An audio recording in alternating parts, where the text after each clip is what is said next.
আসসালামু আলাইকুম ওয়া রাহমাতুল্লাহি ওয়া বারাকাতুহু। সম্মানিত ভাই ও বন্ধুরা, আজকে এই ভিডিওতে আলোচনা করব মদ্যপান থেকে কাউকে বিরত রাখার দোয়া।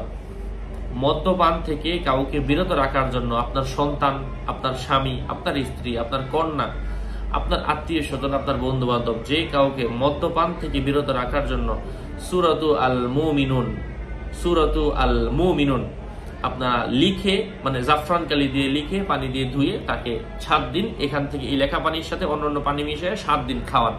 দেখবেন তার মদ্যপান সব আরশের অধিপতি তাকে হেফাজত করেছেন মদ্যপান থেকে। আর অরিজিনাল কালি এই দোকান থেকে নিয়ে নিবেন, যে কারো মাধ্যমে আপনি লেখা নিতে পারেন, অথবা কেউ যদি লিখতে পারে তারে বললেন মাদ্রাসা ছাত্রকে, মসজিদ হুজুরকে আমি কালি এনে দিলাম, আপনি নিজে লিখে দেন।